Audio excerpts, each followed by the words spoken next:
That's a little frazzled.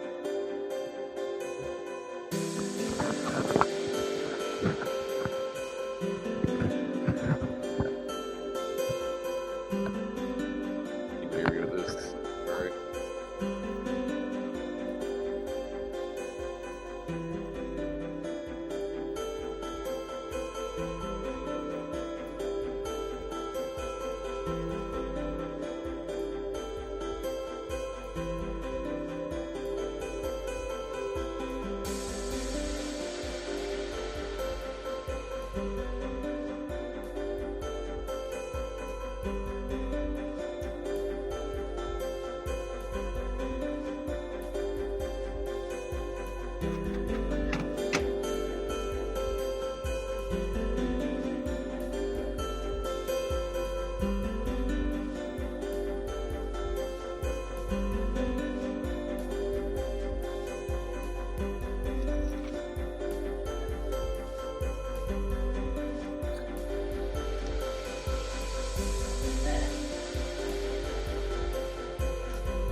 Oh, wait. He's not doing that.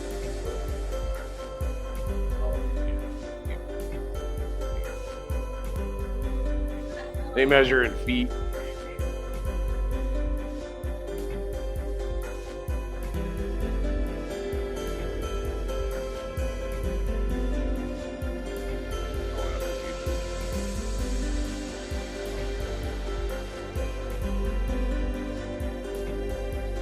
Last year we didn't have anything, so you never know.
Howdy ho neighbors, and thank you for coming to our Intro to Power Tools class sponsored by Old National Bank.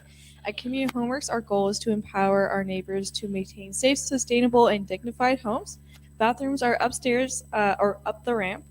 And we also have a question mic, so if you have any questions, we'd ask you just ask it into the mic so people on our stream can hear that question.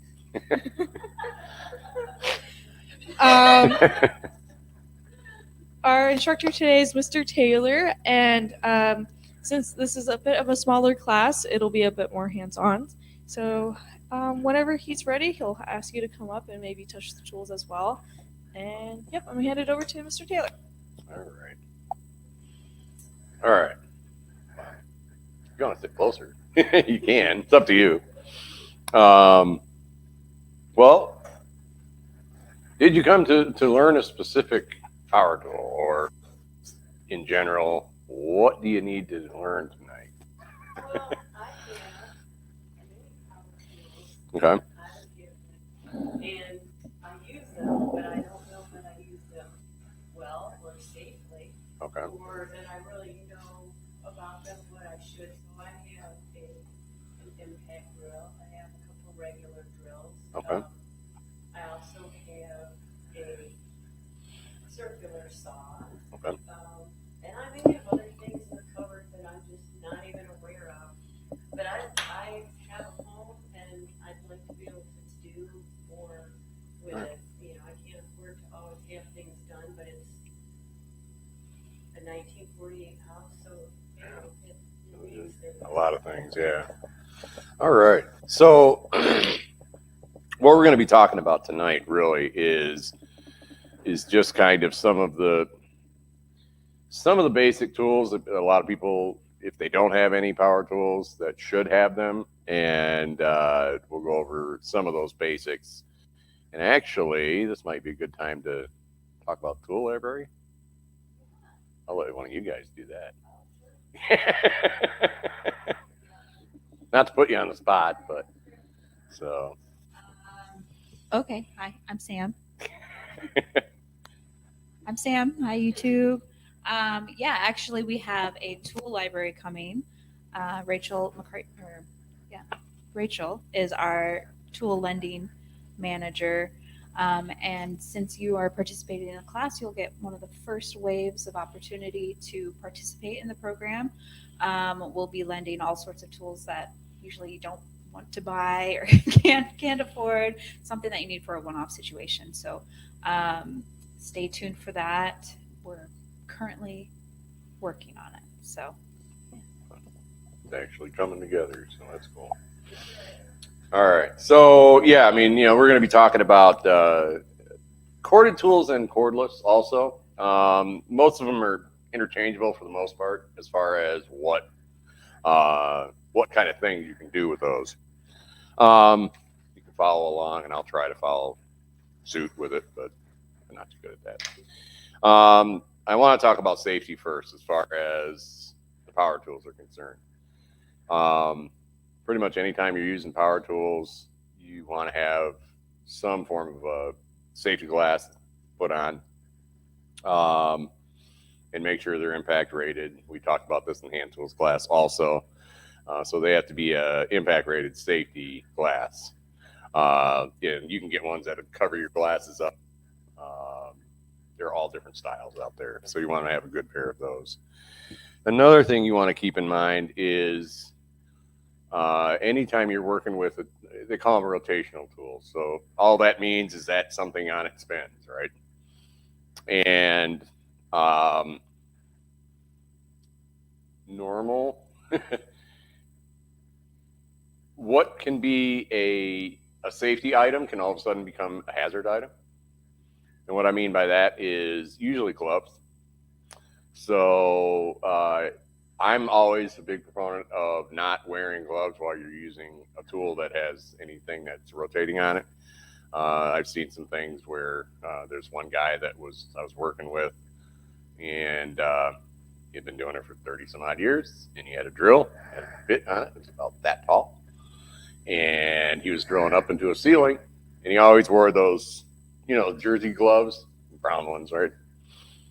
And the drill started moving a little bit, so he put his hand up there to steady it, and then he had to switch the direction of it, so it was running this way, clockwise, and he had to run it counterclockwise to back it out. And what happened is that the drill caught right here, caught his glove, and it was a corded tool that didn't have an electronic brake on it. If you don't know what that is, you will at the end of this class. He took his hand off the trigger, but the tool itself didn't stop rotating right away, and grabbed that glove and pulled his thumb all the way back to here and ripped him all the way down to about here. And it was literally put duct tape on it, drive him to the hospital. So yeah, that stuff can happen. And then, loose fitting clothing, jewelry, all sorts of things, right? There are many, many horror stories out there. So just you keep that in mind. And it's usually the thing you don't think about that's going to bite you. So on that note, too, power tools themselves, extremely useful. You do have to be aware of certain things when you start getting into tools with blades on them and whatnot. Not so much with the cordless ones, although there are some cordless out there that will do it. But especially with the corded tools, need to have a little bit more power, and they will cut off a finger, cut off a hand, cut off an arm. Doesn't care. So it's that, don't have a fear of them, but have respect for them. That's the basic thing. So talk about this. The thing is, depending on what you're cutting, wood or whatever, nuisance mass, dust mass, that sort of thing might be something that is good. That kind of boils down to the person. Some of the tools can be extremely loud. I have constant ringing in my ears. Way too many years of using tools and not having hearing protection in. And on that note, we should probably have some, because some of that is a little loud. So it's good to have that also. Some people, they have to think about the dust and whatnot that they're creating. We talked about dust mass and stuff, but there are people out there that have allergies and whatnot to certain types of wood. I know a person that's a woodworker and he has allergic reactions to cedar. So understand what you're, what you're comfortable with and stuff, and keep that in check. The other thing is other types of wood are what are called pressure treated wood. So this is where wood that's going to be used outside. That one's one of those tricky ones. Yeah, you don't want to be sitting there and inhaling that dust. So usually what I'll say is try to work in a somewhat well-ventilated area. You can work outside, that's even best.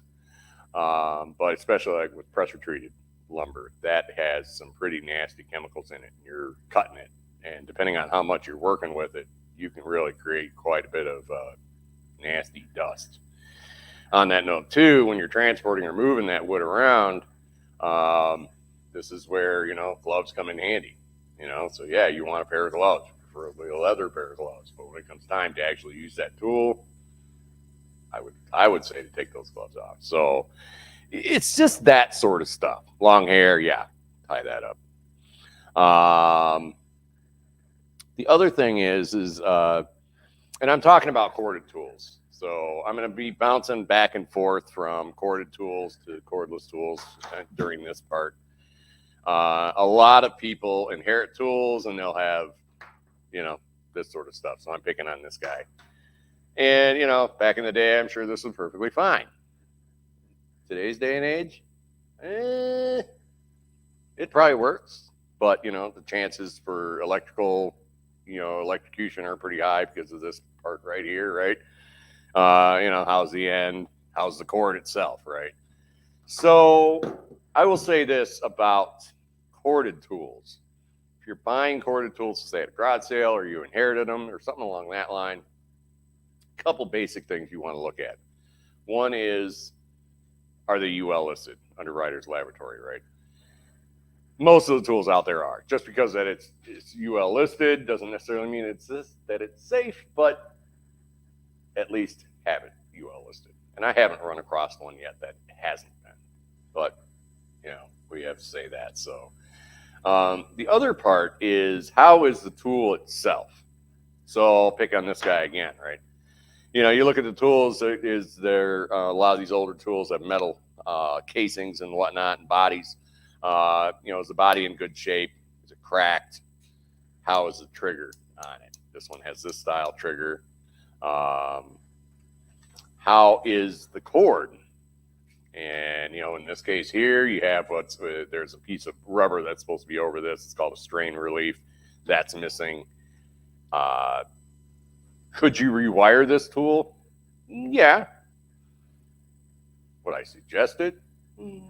It's one of those, maybe, maybe not. So sometimes these older tools do better sitting on a shelf than they do actually doing the work. Now, that being said, doesn't mean just because it's old doesn't mean that it's bad. So we want to look at those conditions. Is the crack is in decent shape? Is the trigger in good shape? Is the cord in good shape? We gave that example. Another example, especially with tools that have blades, is that cord might have been nicked or cut in the past. So, garage sale special, and you see a cord and you got a big old wad of duct or electrical tape over it, and you're like, take that tape off and look. And it's a real simple process, with any cord. I don't care if it's extension cord or cord on your tool. Usually you have two layers. So you have an outer sheathing, right? That's what this is. And inside you have your hot and your neutral and potentially ground. We'll talk about that a little more in a second. That has sheathing over it also. So the general rule is if there's a nick, is you'll expose that nick, get in some good light, and bend that a little bit. And what you're looking for is copper. You see copper, put that tool up. Take it to some place. If it's a good tool, there are shops in town that'll rewire it and put new cords on it, all sorts of stuff. But if the nick is, let's say, just in that outer sheathing and the inner wires are not nicked, at that point, yes, you can put electrical tape over it. But again, you don't know until you do that quick inspection. And then the other part is the actual plug-in. And what I'll look for are, prongs that want to pull out. Maybe they've been bent over so many times that, if you touch them one more time, they're going to break. Another one is signs of melting. So this part right here, if that tool was overloaded, it's going to heat up and melt that. And usually that's a real good indication that you want to steer away from that tool. And it's just basically it's tearing up the motor on the inside, that sort of stuff. Yeah, grounds. We're going to get to grounds here in a second. So she's been with me way too long. So there are a lot of little details that you want to look at. Part of the reason I'm starting to like cordless tools. I mean, they have a lot going for them. There are certain symbols that you're going to see on these tools.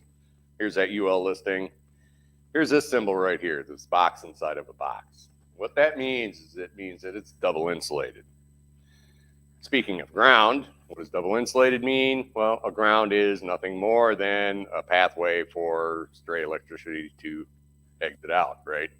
But you look at a lot of power tools, even mine right here, they only have two prongs. They don't have a ground. That is not necessarily an issue, because if I look on this chop saw right here, here's my UL listing, but then there's also that symbol, that box inside of a box, which means that it's a double insulated tool, not needing a ground. Now, if I were to look on this, I'm going to let you look on this. You tell me if you see that as symbol anywhere on this thing.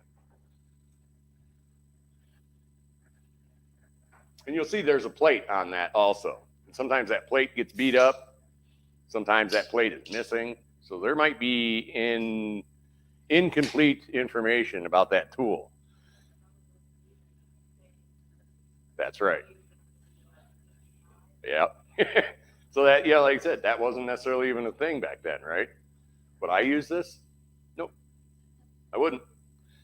It details like that, that double insulation is built into the tool, so that for whatever reason, you're outside and it starts downpouring, whatever, you're standing in a puddle of water, you're not getting as easily zapped.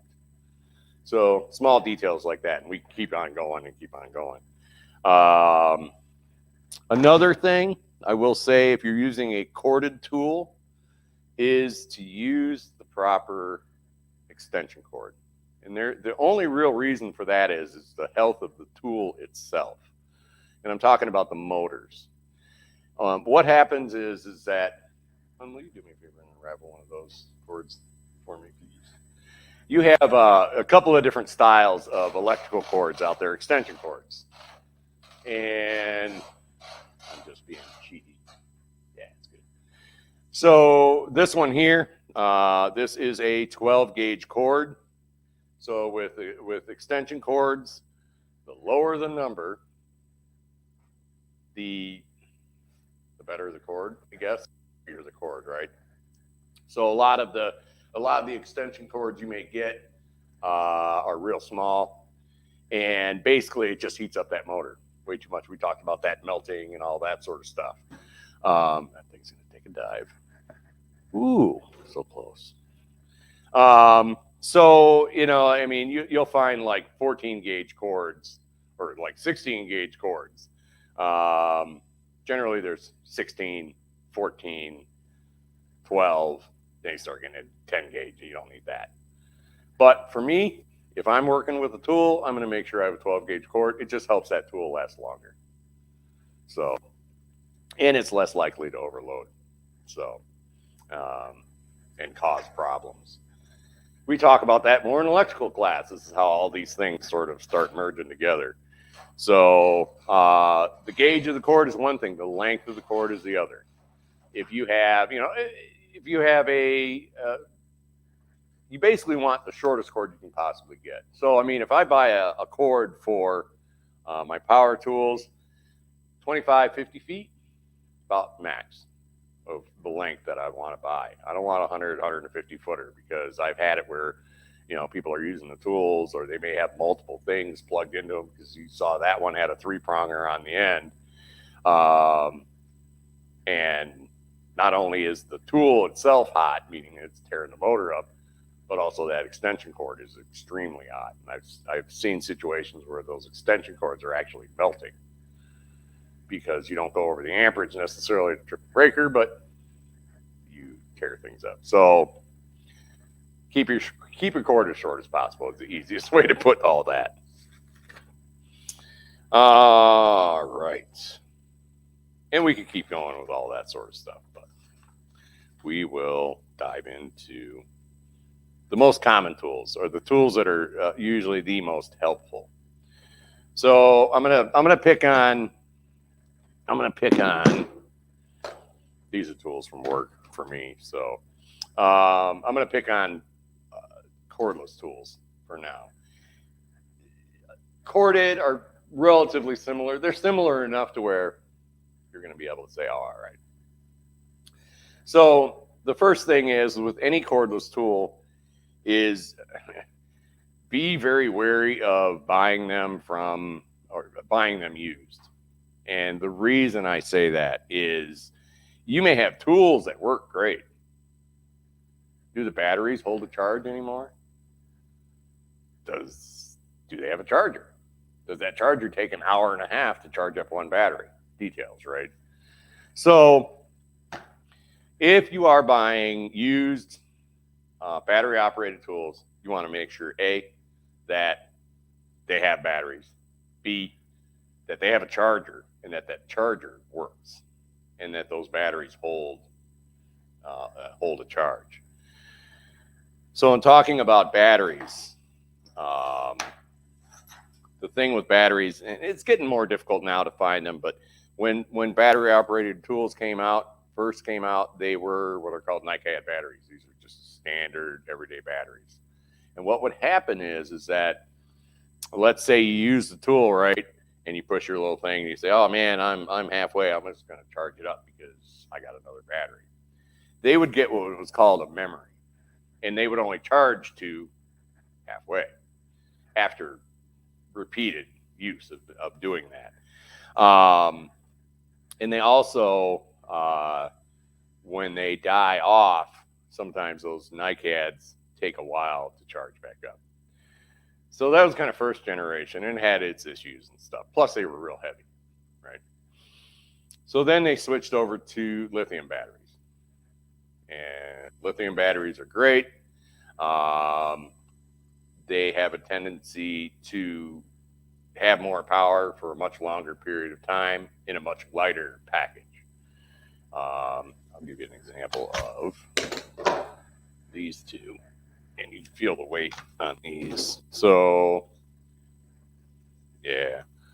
So these are 20 volt. These are both 20 volt. They're both lithium ion, but it's just different battery pack sizes, so you can feel the weight difference in those, right? And this little one here is not going to last as long as this guy, right? But it's going to last quite a while. So, things like that. Those are the items I would look at, because that's usually what gets you. And if you think that you're going to go out and buy batteries for those tools, A, good luck finding them, and B, when you do find them, you're going to be shocked at how much they actually want for them. And if you think you're going to buy a charger for them, that's all I have to say with that one, right? And you might still have that same sticker shock if you do actually find it. And with the technology and the prices the way they are, and again, this is for home use, a lot of tools are actually relatively inexpensive. And I say relatively, it's a big word, but you can buy, and this is Craftsman. You can buy a Craftsman set from one of the box stores for, where it has like a drill, an impact, maybe a battery, or maybe a flashlight, a sawzall, a circular saw, and an oscillating tool for a couple $100. And, it comes with a charger and everything else, right? So, and you can also buy extra batteries, but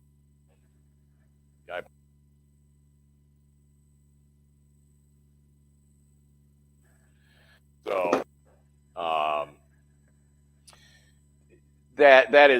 that's one of those things where those prices keep going down and down and down. Now there is a threshold to that, and if you are interested in going out and buying, let's say, a cordless set or something along that line, the first thing I would say is think about what you're going to be using it for, because when you go to those box stores and you look at, you're going to see, let's say, a Craftsman, and then you're going to see maybe a Ryobi right next to it, and you might see like a Milwaukee or a Makita or a Bosch or something along those lines. And those tools are set up for professional use. And the reason is that it basically boils down to a couple things. Usually it boils down to A, how long is that battery going to hold that charge? How fast is that battery going to charge up, right? And how durable is it, right? Can I go like this with that tool and not worry about it? And when you get those heavier tools, you get that, because you're going to be up on top of a ladder, you're going to be up on a roof, and you drop it, and you're like, oh, pick it back up and keep working. Do you need all that stuff necessarily for home use? Probably not. So, I'll look at that. Also look at how many accessories, if you want to say, that you can get. So, what I like with the Craftsman and the Ryobis and those sort of things are the batteries that they come with. You can buy what's called a bare tool. Or let's say I buy a bare oscillating tool, no battery, but the batteries I have work for it, and the chargers work for it too, right? So, and I can buy all sorts of things. I can buy a radio, I can buy all sorts of things, right?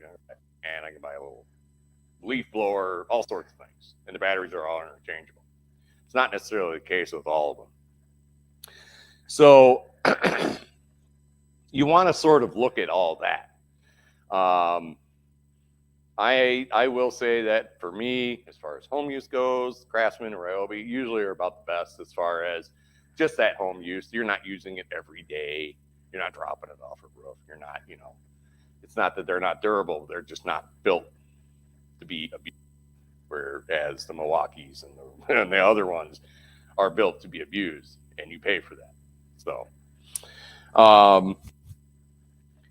So whatever tools, right? But they always have demos. And the reason I say this tool is you want to be able to feel that. How heavy is that tool? Because, for home use, yeah, you're probably going to be using it in a situation like this. You might be using it upside down, standing up on top of a ladder with no light, trying to do whatever, right? And if you're doing that all day, that's gonna not feel good, right? So, I'll look at how much does the unit weigh, how much does it weigh with the larger battery versus the smaller one. Do they even offer that? Small detail to look at. And then I'll start looking at features. So, and they've gotten really good at putting a lot of these features that a lot of people have a tendency to like. So I'll start at the bottom. So the one feature that this one has that is really nice is it has a little button I can press and it shows how much battery life is left in this, right? And, as I'm working, I can hit that and say, I'm getting low. I can have another one charging up over there, right? So I can have continuous and not be waiting around. The other thing is the grip itself. How does that grip feel? Some of those grips are a lot larger. People with small hands have an issue with trying to hold on something like that. So I'll look at that. How does it feel? How much does it weigh? That sort of stuff. Other details I'm going to look at are what is called a variable speed trigger. And what that means is that the harder I squeeze, the faster that tool is going to go. So that variable speed is really nice. So that's the variable speed trigger. The other thing is that they all have this, but this button right here is for forward and reverse. So by be able to do that, most of them are there now, and they have a lock in the middle. So when you throw it in your bag, it's not sitting there going and draining your battery, right? Most of them have that now. I've seen some where they're kind of in a weird spot. Ideally, they're in a spot where you can work them with one finger. So that's what that button is for, to be able to change that direction. The other thing is they have what's called a speed control on the top. So, and it varies from tool to tool. Number 2 in this one is fast. Number 1 is the slower speed. So faster speed, you're using it for drilling, using drill bits, that sort of stuff, right? So these are called drill drivers. And the drill part is fast speed, you're drilling through something. The driver part of it is you want that slower speed to be able to not strip out that screw or whatever it is that you're putting in, right? So I'll look at that. You also have what's called a clutch control. So that's this. And what this does is if you're working in a situation where you don't want to overdrive that screw, I can set this, there's a little arrow there, I can set this down to 5, 6, 7, all the way up to whatever. And the clutch will kick in when it gets a certain amount of resistance. And, let's say you're hanging drywall or you're doing something where you just don't want to overdrive those screws. You can set that clutch way back, give it a try. It's still sticking out. I'm going to add a little bit to it. And it won't overdrive those screws. So that variable clutch, or the clutch, is a very nice thing to have. The other is the chuck size. So, and I will say this, if you're going to invest in your tools, you want to have the larger chuck. So they have a 3/8, I think it's 3/8, and a 1/2 inch. And you want to go with that 1/2 inch. It opens up so much more that you can actually do with that thing. It is really aggravating when you have your tools and everything else, buy a bit or a drill or something, or a drill bit or something for it, and it won't fit. So it's one of those things. Just go with the 1/2 inch and you'll be fine with just about everything. So that's the basics on these tools. You start getting into some where some will have a little level bubble on the top, and that's good if you're drilling something that has to be nice and level. You don't want to be pitched this way. You don't want to be pitched this way. And having that little level on top is nice, especially if you're not used to working with that. So I would say that the drill driver is probably the most used tool around the home, right? And it's usually one of the most used tools out there. You can get into other details that are, like brushless and this and that and the other thing. Again, if you're looking at one that says brushless and one that's not, and the one that's not is quite a bit cheaper, yeah, go with that one. It basically boils down to the motor. There's I can show you actually. Mine, I should know where it's at, right? I should. There are you got the motor winding in there, and there are pieces that go in, and it almost looks like a magnet on the end. And what it does is it wears it down over time, and then you have to replace those pieces. And this one's old, but some of them have that technology where they don't have those pieces in there that you have to change out every once in a while. But again, is that a detail that most homeowners need to worry about? Not really. So, drill drivers are one of those things that are really nice. The other thing is that with drill drivers, you can make it so that that's that clutch. That's what it will sound like. I can make it so that I can be able to change out my bits real easy. You can get these real small bits, and you can get a bit set where it has all sorts of things, Torx and flat blade and Phillips, and I can even put it to where I can put a nut driver on it. I got little nut drivers here for whatever, right? I can put parts on it where I can put a piece of my socket set on there. So, like I said, bit sets like this are great. A lot of times people have tendency to use certain ones out of it, but there's nothing wrong with having a set. And you can find these sets all over the place. You can find bit sets that have 300 bits in it. So if you use that piece, then you can just Yep. bring it in, and you don't have to. Right, I'm not having to go through. Right, you have to take it out and all this sort of stuff. And they even have ones that are called a quick release, which, hold on, I did see one. I should have grabbed it.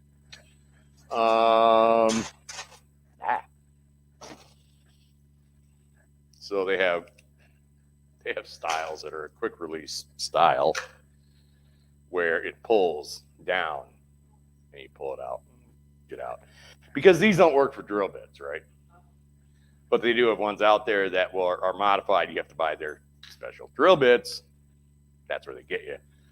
But, you can put in a bit or you can put in a drill bit. It's just really up to you. As I said, there's a lot of things out there. And, I'd say that, if you're interested in something like that, you can talk to them and, get a feel for what it is that you really want. So drill driver is really good. A lot of the things stay the same. I do want to bring up about tool usage on this one. I always say power tools will talk to you. They will tell you when they're not happy with something or they're not happy with what you're doing. And I will give you a quick example. So this is a Torx bit, and it's actually a T20 bit. So I'm going to pick on, that's way too small, of course, the incomplete bit set, right? And I'm not finding it. There it is. But you can get bits that are just about right. I can't make this thing do it. Where I can put that in.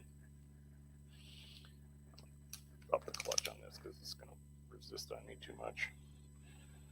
So that's at variable speed, right? Now I'm going to make this thing. Hear that noise? That's a tool saying, no, you're not doing something right, right? And all you're doing is stripping out not only the screw bit, but you're probably stripping out your bit also. So the thing to keep in mind with that is that you want that drill driver to be in line with your screw. If your screw's off a little bit, yeah, you're off a little bit. But if you're off this way, it's not going to do it. You get about 3/4 of the way down, and then we'll totally strip out, and you'll be screaming and yelling and looking for a pair of pliers to be able to pull that screw out. You can't back it out anymore. So keeping it in line. And then the second part is slow that speed down. Not only with your trigger up here, but also with your trigger in your finger, that you can barely squeeze it and make that thing grab. So now speed is what you need for drill bits and whatnot, but not for driving. So, and a lot of it is just paying attention to what that drill is saying, what that tool is saying to you. So drill drivers, I could keep going, but we got to keep going. So those are drill drivers. Second pry would be impact. Impact is one of those that is interesting because it really does not have as much as the drill driver. It is strictly a driving tool. But the nice part of it is that I can put in my bit thing, and it has a little piece that you pull out and put it in, and it locks in. You pull it like that. And the nice part of it is that drill driver, I can run a screw that is literally 9 inches long, right? And hog it right through everything. And this thing will just keep going. And then I can turn around and tighten the outlet plate with it and not necessarily break that plate. It has a variable speed trigger just like the other one. I can't make it do what it does, but it when it's working, it sounds horrible. It has a sound, and all that is just this bit. It's just a quick series of short bursts, and it makes it so that you can drive those things. So let's say I'm putting a deck down, and I have a zillion screws to put in, right? That's what I'd go for more so than that. So your drill driver is one of those things, and sometimes you're going to get these, like I said, if you get a bagged tool set, a lot of times these come in. So impact driver is really nice. It's one of those things that's really nice when you need it. Nope, does not drill. I've seen people try to drill with it, and I guess technically you could, but it doesn't do a very good job. That's what this is. Oh, impact drills. No, it wouldn't surprise me if there's one out there. I've never seen one. So maybe in a corded, but yeah. So it's one of those things where, from a homeowner's perspective, yeah.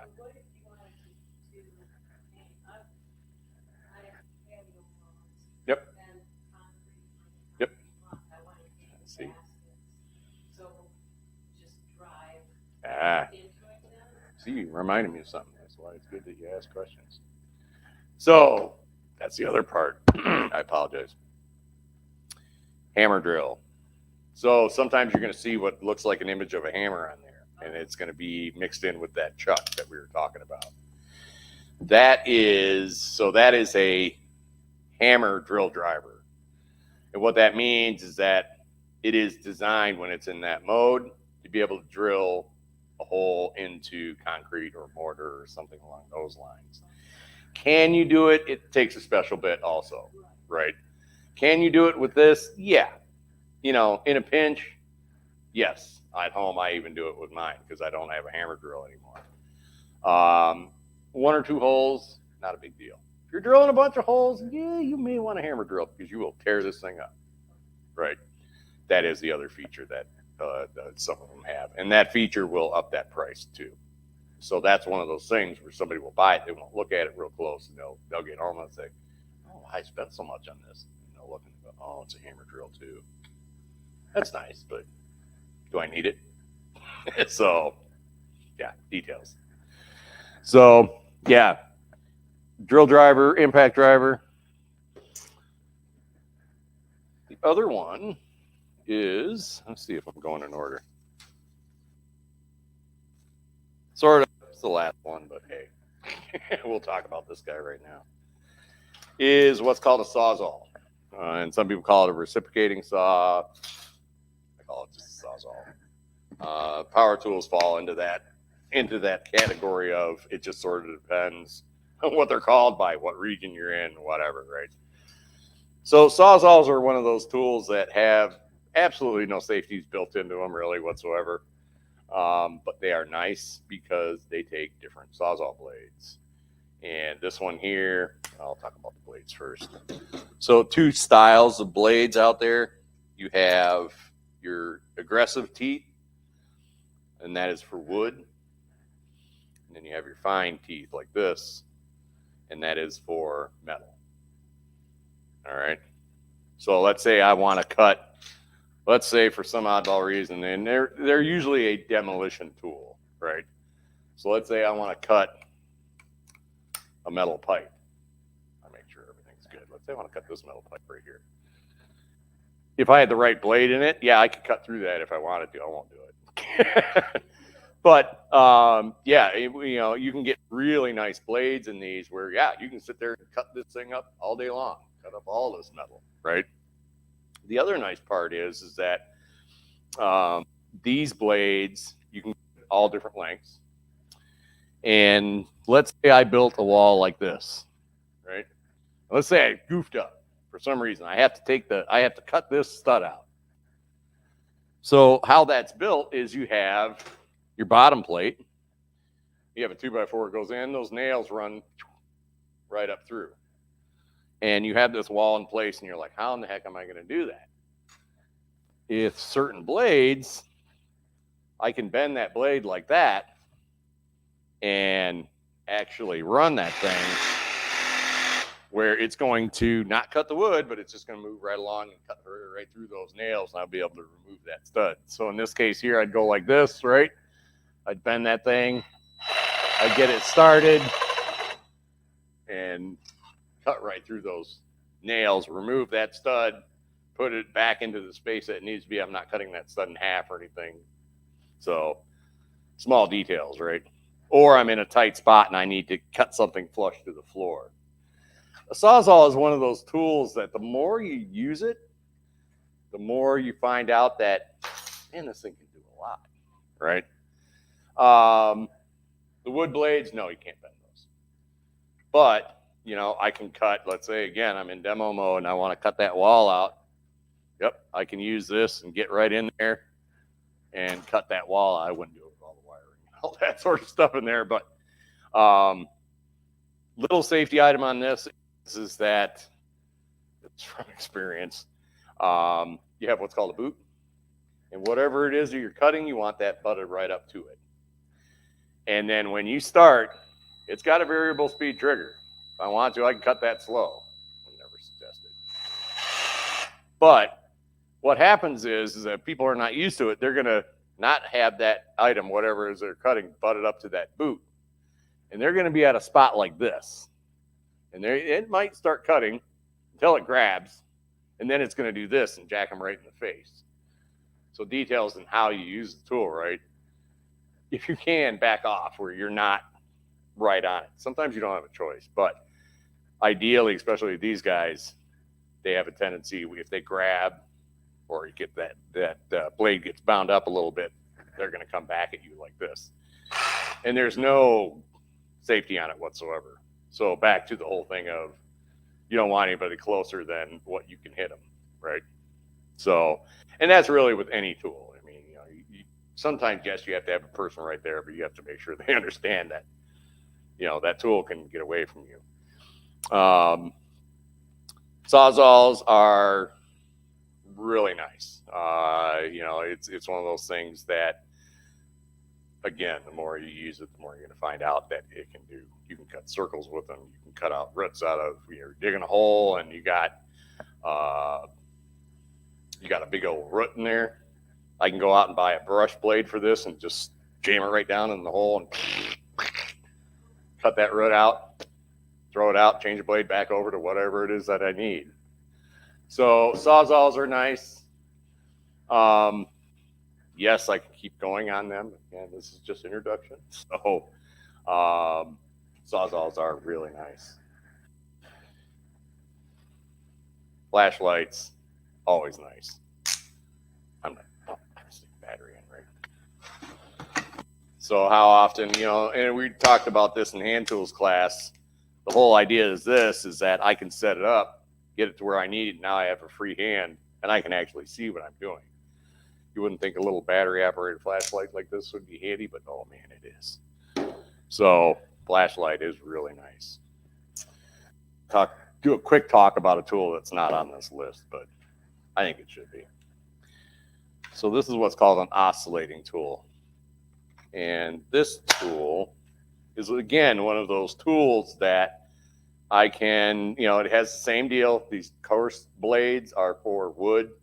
You can get finer blades that are for metal. I can cut flush. I can cut into drywall, plaster, or whatever, and go along and cut. Sounds like that while it's working. But yeah, I can sit there and cut away. Got a nice little light where it can light up where it is that you're working. I can go ahead and change the angle. If it clicks in there, it clicks in. I'm not going to fight it right now.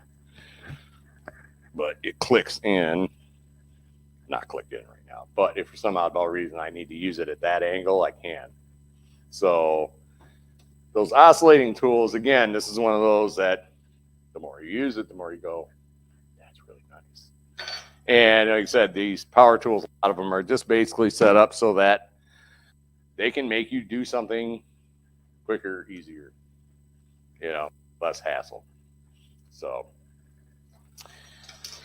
and like I said, too, the other nice thing about that is I can put on a sanding pad and get in and do some fine sanding, and I can take it out and cut something and do whatever. So there's a lot of good things about these. And usually, like I said, I was working with volunteers for years and years, and we had, when those first started coming out, volunteers would be like, oh, I don't want that. Then they try it and they're like, oh, I like that. It's like, they're nice. So is there any questions about those? And again, this is a real quick dive into these. No? All right. Circular saws. So with circular saws, and I don't care if they're corded or cordless, you have a couple of different features on these. So I'll start with the guards. So you have what's called an upper guard. That's a fixed guard. Okay. Back to when I dropped that tool before, if you're buying a used one, you want to make sure that there's not a big break in that. I've seen it where these things fall and it breaks off a chunk and it shows that blade exposed. So you want to make sure your upper guard's in good shape. And you also have what's called a lower guard. And that's this one here. And they're supposed to spring back just like that. And sometimes the little spring inside may break and it's left exposed. And that's not good, because if that thing's open and you're cutting and it comes back on you, yeah. So you want that lower guard to be able to spring back like that. The grip on it, and I don't care if it's a corded one or not, you want to make sure that grip's in a position where it's going to be comfortable for you. Because a lot of times, you may be using this single-handed, you may be using this double-handed, right? But you want that grip to be comfortable, right? I've seen them where sometimes they're just in weird spots where you're kind of like, I don't know where to grab it, sort of thing, right? So that grip, your table, or your I'm not thinking of the word for it right now, and it's in here, and I could cheat and look. My brain went somewhere else. But that part, the base, wow. It's been a long day. You want to make sure your base is in good shape. And what I mean by that is that, is it locked? So these move. So I can move it in this direction. And it's got a little turnbuckle or whatever. And I can also move it in this direction to be able to adjust the depth, how deep that blade is cutting. And I've seen ones where this part is totally stripped, right? And how easy is it to use? Is it just a simple turn? Do you have to get a tool out to be able to move it? Details, right? But you want that base to be able to move and stay in place. You also want to make sure that base is not all ripped up. I've seen it where they get cut or they get dropped or bent or whatever. And then let's say you're trimming a door or something along that line, and you're going along like this, and it leaves this nice long scratch in that thing that you just, So details like that. But, most of the time with the circular saws, if you buy them new, yes, you have your upper guard, your lower guard. What happens a lot of times with this lower guard is that something thin will get caught, like a piece of wood or something like that, and keep that thing from wanting to close. So, sometimes if that's happening, all I'll do is I'll take the battery out or I'll unplug it, and I'll flip it over, and I'll take a look down on the inside and see, is there something jammed in there or whatever, right? How easy is it to change the blade? With this one, the tool to change that blade right here. And there's a little button here that makes it so that when I'm spinning that blade around, when I'm spinning that blade around, there it goes. There's a lock on there where you can actually turn it. And where is that in comparison? Sometimes these are, you have to get out a certain tool.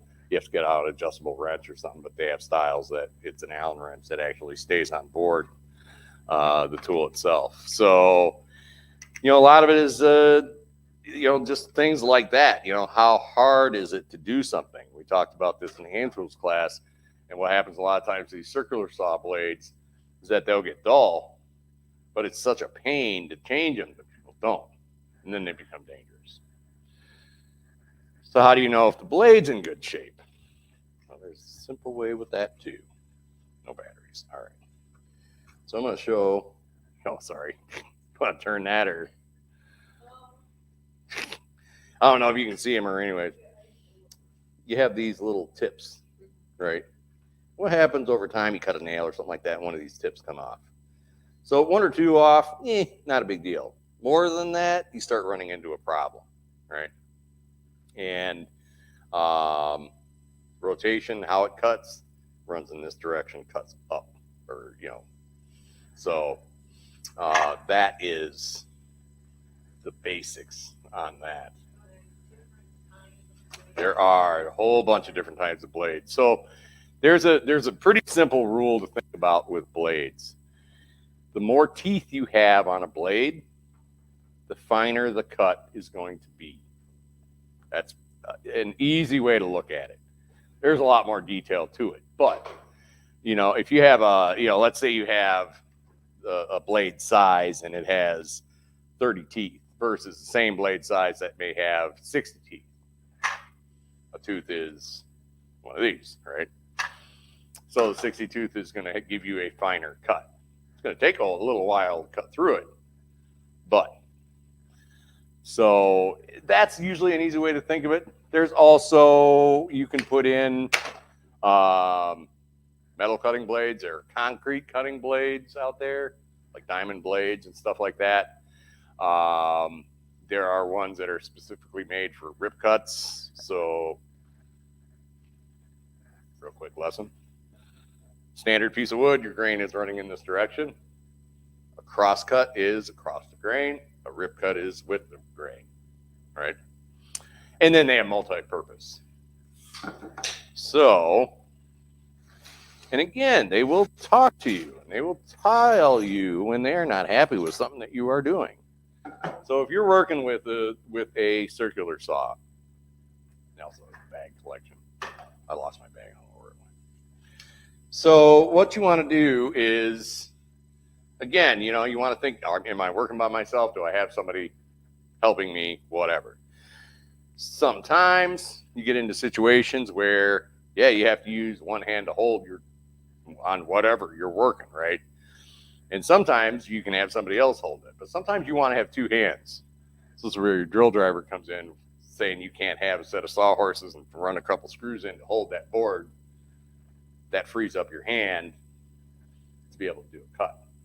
So, but I will show you. So when I'm cutting, I'm going to set the depth. So in this case right here, I'm not going to cut through this 2x4, 1.5 wide or 1.5 thick. So I'm going to back that up a little bit. I'm just going to fully open it. Now that will cut all the way through. I'm going to, again, I'm not standing right here. Because again, if that bottom guard gets jammed for some reason and that thing decides to kick, it's coming back at you. So generally I'm going to step off to the side a little bit. So the way too is to think about it is your waist. What's your waist cut?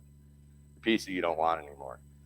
If you're right-handed, generally, for me, your waist is going to be on the right. If you're left-handed, your waist is going to be on the left because you're going to be using your left hand. So keep that in mind. Make sure you're at a height. You're not cutting like this. You're not right down on the ground.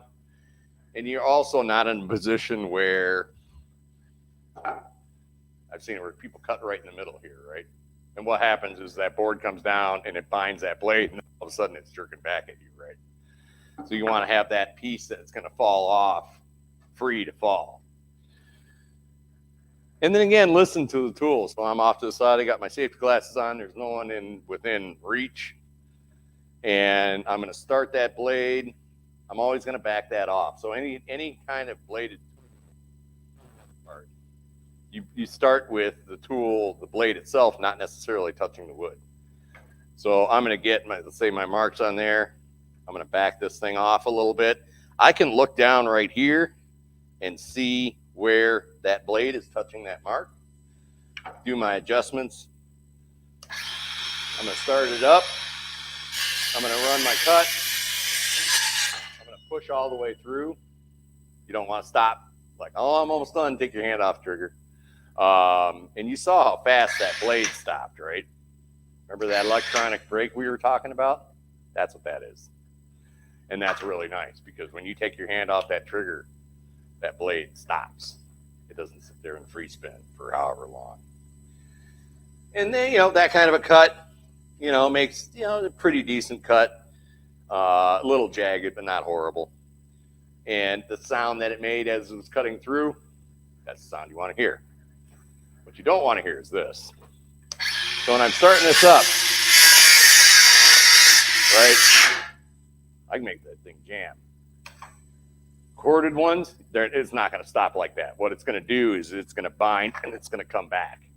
So that's where you want to be clear because as I said, when these things kick, they will kick, sometimes extremely hard. And if you find yourself in a position where something's not going right, take your hand off the trigger and back it out and readjust. Smell that too? That burning wood smell. You guys can't smell it, but we can. That's another thing, right? Something's not right. That burning smell is either A, you're taking way too long to cut through it, B, your blade's dull, C, your blade's on backwards. That's why we talked about the rotation as far as how that cut goes. Like I said, the tool will tell you. And, with things, the sound and smell and how it even feels is going to tell you a lot. The thing to keep in mind, too, is that the sharper the blade, the more safer. The safer the tool is, right? So dull blades. And you'll know, when you're trying to cut through something and you have all those teeth missing on that blade, it'll cut it, but man, it's going to fight. And it just will not want to cut through. So, would you get multiple sizes of those? I feel like the one that I have is tremendously bigger. Well, okay, so and yeah, you're talking about the size of the blade itself, right? Or you're talking about the teeth? No, I'm talking about the whole thing. Yeah. So okay, so there are pluses and minuses. For the most part, this is going to cut just about whatever you need. I mean, most dimensional lumber is about 1.5 inches thick. It definitely cuts through that. There are circular saws out there that are literally this big, and the blades on them are like this, and they're designed to cut lumber that's that thick. It would. There's a way to do that. So let's say you're in a position where your depth is not quite right. You can't cut through in one swipe. So you do what's called a roll cut. You go through, and let's say this is a 4x4 post. Can't do anything with the batteries not in there. So let's say it's a 4x4 post, and you know what I'll do? I'll even make this more interesting. I'll put this blade up so it can't cut all the way through. So let's say it's my 4x4 post. I have it cut or have it marked. I start it. I cut. I roll. Right? Over and over again, right? And sometimes, depending on what it is, it's where you pull the handsaw out to get that last little bit on the inside. Do you need to buy a giant tool? No, not necessarily. Like I said, for home use, these things work really, really well. Blade size, this is a 7.25 inch blade, I think.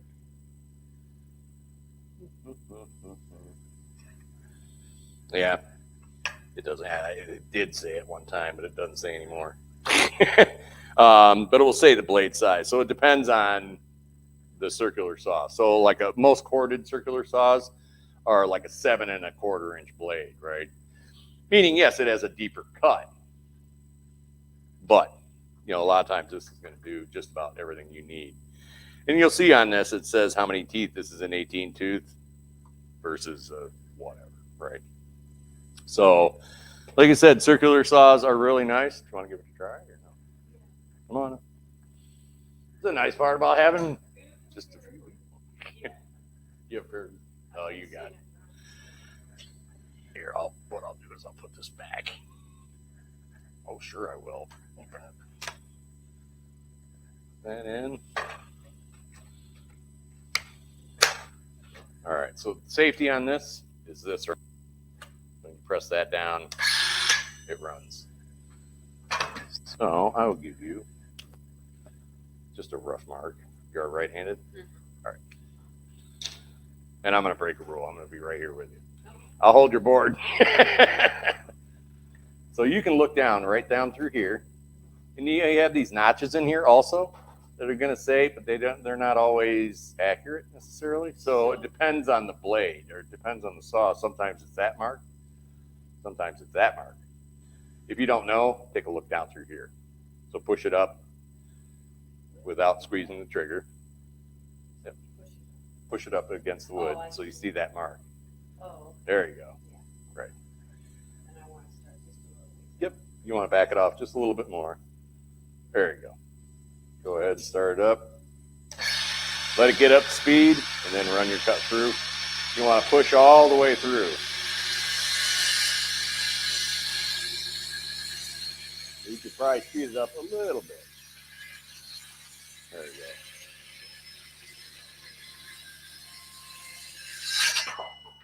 See, remember when I was saying speed it up a little bit? That's exactly why. So that's where that push through, and not going real fast, but moving it along a little bit, because that's what will happen. And depending on how piece is hanging out, the more kickback that you felt at the end is going to be. So that's where moving that through. And is it going to give you an absolute straight cut? No, but there's a nice little trick with that. And we talked about this in hand tools class. We have a little speed square right here, right? Now, let's say I don't have a chop saw to make a nice 90-degree cut, cross cut. I can put that like this. Yep, I can put that just like this.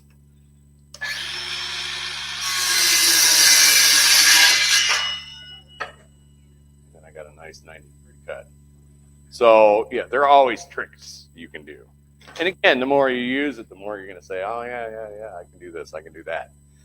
I've seen guys out in the field that have these things. They'll have a wide board, like a 2x6 or a 2x10 or something along that line. They need to rip it. And they'll get in here and they'll go and rip the thing. So, yeah, they're pretty handy. And they can do quite a bit. They don't make curves.